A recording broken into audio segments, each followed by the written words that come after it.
Muito bem, caro aluno do Centro Universitário Salesiano de São Paulo, Unisal. Meu nome é Ronald Oliveira, sou salesiano de Dom Bosco e falo diretamente com você, aluno da Extensão Universitária de Vulnerabilidade Juvenis.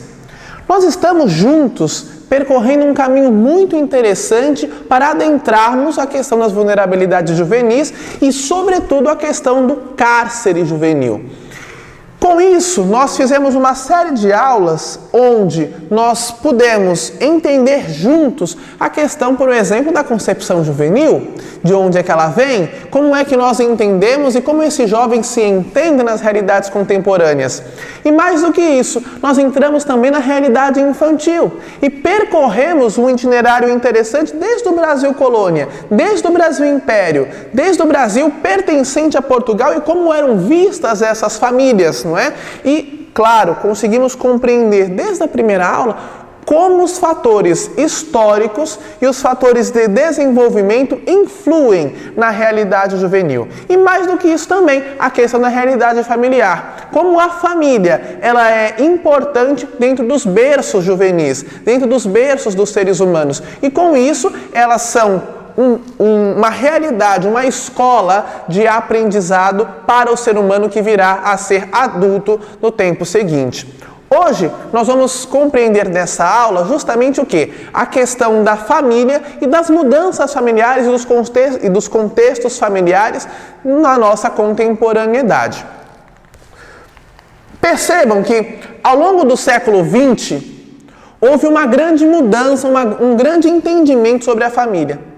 Daquilo que ela era compreendida no Brasil colônia, no Brasil império, não é? Ela, a partir do século, ela vai percorrendo um interessante caminho até chegarmos ao século XX e como isso vai ser mudado e como os contextos de valores sociais vão sendo redefinidos para a realidade contemporânea. Isso é muito sério. Nós vamos perceber que cada vez mais a família e os próprios valores, eles vão sendo acelerados, justamente porque o nosso tempo, a contemporaneidade, ela é rápida, ela é muito acelerada e com isso os contextos também próprios das pessoas vão sendo alterados e intervalorizados. Como é que é isso? Como é que isso funciona? Primeiro nós vamos perceber, dentro do contexto da família, as mudanças dos valores sociais. Aquilo que não era valor para a família anteriormente ali, da família império, da família colônia, hoje é valor. Daquilo que é construído desde o século XIX, o contexto e o sentido de sujeito, do que é ser sujeito, do que é ser pessoa, e com certeza, claramente, essa questão da própria realidade moderna vai desembocar nas mudanças de valores sociais.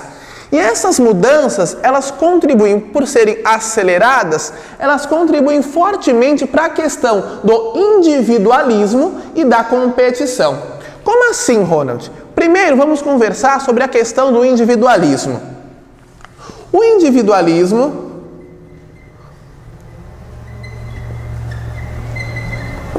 e a individualidade.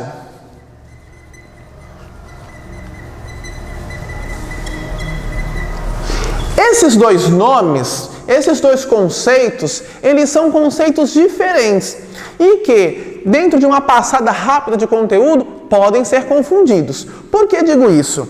Vou pegar aqui a caneta. Perceba, o individualismo, que é o que nós vamos tratar hoje, nesse momento, quando a gente fala de contexto social familiar, ele vai desembocar, por isso que eu circulei o ismo, ele vai desembocar numa questão própria do eu, do narcisismo do eu, do olhar apenas para o meu individual, enquanto a individualidade vai desembocar justamente no que? Cada ser humano, ele é único e possui a sua individualidade, possui o seu tempo individual, possui as suas cronologias e o seu cronos individual. Já o individualismo só olha para si. E isso é um problema sério dentro das nossas famílias. E claro, isso vai gerando também competições. Eu já vou dar exemplos claros dentro das vulnerabilidades juvenis. Percebam, individualidade e individualismo. Por que será que nas famílias cresce tanto hoje a questão do individualismo e das competições. Nós estamos na contemporaneidade numa realidade fragmentada. Os nossos quereres, os nossos desejos, os nossos prazeres, eles são fragmentados. Bauman, como muitas vezes já citei na nossa extensão, ele vai nos elucidar com o quê? Com uma sociedade líquida, com um querer líquido. As nossas relações não são mais profundas como eram. E com isso não estou dizendo que antes era melhor do que hoje, mas estou priorizando justamente que nós não temos mais tempo, pelo fato de sermos acelerados, nós não temos mais tempo de investir em relações profundas. E isso vai nos fazer ser consequentemente mais rasos, e mais do que isso, a nossa preocupação vai se voltar para nós mesmos. Porque como a sociedade ela pensa no contexto de conhecimento, e nós tiramos, por um exemplo, filosoficamente falando, a verdade do centro e colocamos o ser humano, cada vez mais estamos olhando para dentro de nós mesmos, entrando em nós mesmos, participando de nós mesmos, a ponto de esquecermos quase sempre o que está ao nosso redor. E isso se torna um perigo, para as relações. Enquanto nós falamos de competições familiares, nós vamos entrando justamente, por exemplo, nas famílias que, por mais que, nós vamos ver daqui a pouquinho, as famílias estão sendo menos numerosas, há a questão da competição interna, do que cada um pode fornecer mais para a família. O que cada um pode fornecer mais para si e mais para a família. Por um exemplo, uma questão mal resolvida, e isso vai trazendo mais para frente, de irmãos que se competem, irmãos que competem um com o outro, com a finalidade, por um exemplo, de querer mais atenção dos pais, de querer mais atenção dos outros entes próximos, dos próprios grupos, das próprias tribos juvenis. Como isso é comum, por um exemplo, nas realidades periféricas. E essa construção competitiva, voltada para um olhar de individualismo, vai causando por si só, dentro da mentalidade psicológica e emocional, vai causando vulnerabilidades. E aí, se eu não passo, lembrem-se da primeira aula, se eu não passo certamente pela experiência do negativismo, da negatividade ali, e não consigo realizar a experiência do equilíbrio, eu vou ter problema desde já aqui, da questão do individualismo e da própria questão da competição. São palavras sérias, competição e individualismo. O nosso tempo de olhar para o outro diminui em relação ao tempo que nós olhamos para nós mesmos. E aí, esses valores, eles inibem as redes de solidariedade.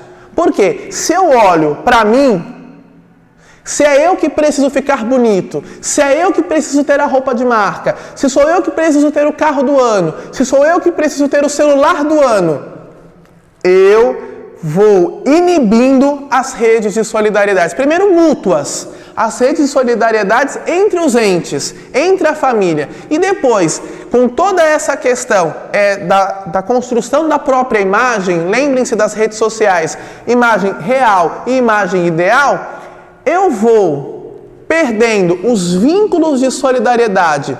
Primeiro, como eu disse, comigo mesmo, para com os meus familiares e também dos terceiros, daqueles que poderiam ajudar minha família que passam dificuldades, mas não ajudam. Por quê? Porque olham para mim e me entendem como figura construída, figura mascarada de quem sou.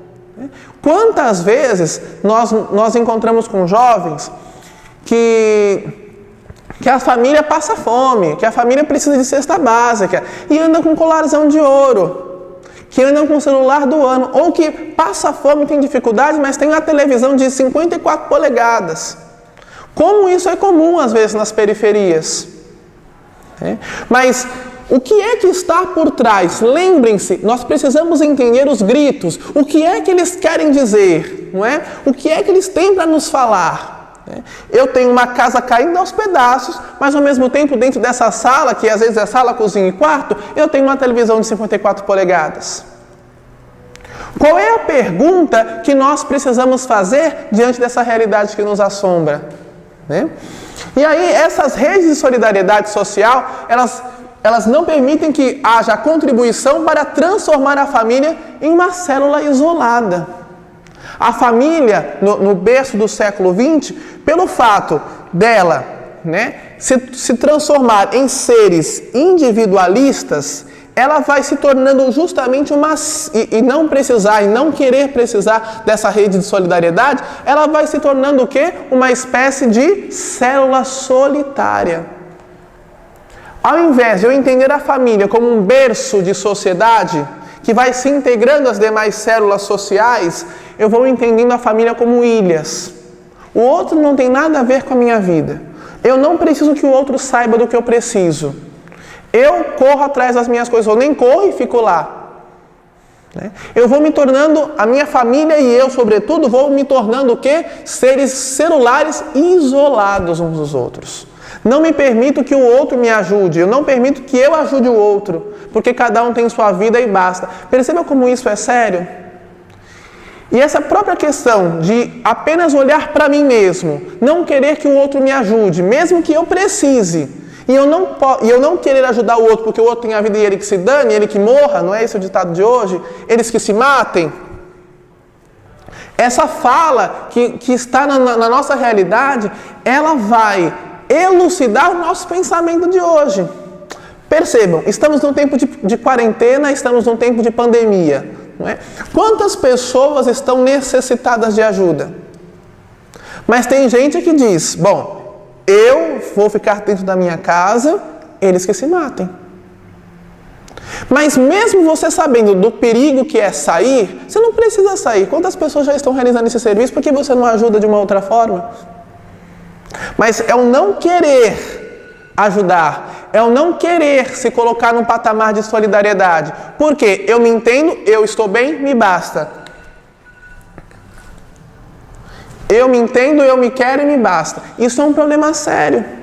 Porque se você se pergunta daqui 10 anos como é que vai ser isso? Se nós continuarmos com esses pensamentos, onde é que a nossa humanidade vai chegar? Onde é que a nossa família vai chegar? Como é que eu compreendo a família hoje? Percebam como isso são questões sérias, que a cada vez mais estamos nos isolando. A CNBB, a Conferência Nacional dos Bispos, ela vai trazer assim, não isole a sua solidariedade. Nós estamos em tempos de pandemia, mas nós não podemos isolar a nossa solidariedade. Se nós, indivíduos, estamos isolados, nós não podemos isolar o nosso amor ao outro. E isso é bem sério. Oxalá que todos nós entendamos a necessidade de somar com o outro, de ser família com o outro, de expandir o nosso sentido de família com o outro. E aí, nós também temos a questão, a família ela muda a sua realidade, porque a perspectiva de vida ela aumenta de séculos atrás. As pessoas estão vivendo mais. As pessoas estão vivendo mais, as pessoas estão trabalhando mais. E quando elas trabalham mais, os idosos vão conseguindo inclusive sustentar famílias, com as suas aposentadorias, com os seus trabalhos, mesmo que autônomos. E aí, nós vamos entrar por um exemplo, quando os pais saem para trabalhar e deixam os seus filhos com os avós. E aí eu vou precisar entrar nesse dinamismo que falávamos numa aula passada. O avô, a avó, fica com o neto, fica com a neta, mas não consegue acompanhar os processos que a neta vive. E ele é uma segunda mãe, um segundo pai, ele quase sempre faz os gostos do neto. E o neto quer ir para a rua. E o neto vai para a rua. E lá encontra algumas coisas que não deveriam encontrar. Ou, se o neto não vai para a rua, mas fica em casa, tem o celular. Será que esse avô, essa avó consegue acompanhar o que o neto está se envolvendo, o que a neta está se envolvendo, com quem ele está falando, com quem ela está falando? E isso são questões sérias. Porque dentro da adolescência, o jovem, o adolescente, ele precisa ser acompanhado. Por quê? Ele está no momento de questionamentos e na busca de respostas. É a experiência da negatividade, né? E se ele não tem isso de forma mais sedimentada, de forma mais assistida, o que é que me acontece? Adultos com pontos de interrogação. Adultos com pontos de interrogação. E aí nós vamos entender que acontecem também as mudanças nas relações de trabalho, que eu já havia falado, que levam a salários menores, as pessoas elas trabalham mais, mas recebem menos. E aí nós entramos também dentro da perspectiva familiar, nós vamos compreender famílias com menos pessoas, famílias, se antes nós tínhamos 7 pessoas dentro de uma casa, hoje nós temos 3. Mas nas realidades periféricas, continuamos com famílias numerosas. Semana passada eu conheci uma família que tinha em um cômodo, 2 seria muito generoso, não é? Mas um cômodo com 6 pessoas. Dentro da vulnerabilidade, da perspectiva de periferia. Se venho mais para o centro, famílias menos numerosas. Agora, essa questão da exigência do trabalho, e eu preciso entrar nisso, né? O trabalho cada vez mais exigente, com salários menores, o que implica muitas vezes em famílias, em pais e mães que trabalham em 2, 3 empregos, todos esses durante o dia, e podendo influir inclusive à noite. E aí, a educação da criança, a educação do adolescente e, consequentemente, do jovem, vai se tornando o quê? Terceirizada. A quem eu terceirizo essa educação? A creche, a escolinha, os tios, os padrinhos, o vizinho. Será que essa educação, será que esse acompanhamento, será que esse itinerário educativo, ele está sendo feito? Será que o meu filho, de fato, está sendo acompanhada? De que forma esse meu filho, psicologicamente, emocionalmente, ele está sendo formado, ele está sendo educado? Porque a escola não educa. A escola ela se preocupa com a educação formal. Matemática, história, português, geografia. A menos que nós tenhamos uma escola confessional, alguma escola que se preocupe com o sentido vital do aluno. Mas mesmo assim, mesmo a escola se responsabilizando por parte da educação, não é a primeira responsável. Precisa ser os pais, mas vocês conseguem compreender como o sentido de família ele muda quando eu ausento os pais porque precisam trabalhar, mas isso constitui família ainda? E aí os valores eles vão sendo modificados. Se antes a mulher precisava estar em casa para cuidar do filho, cuidar do marido, cuidar da casa, hoje ela também precisa sair para trabalhar.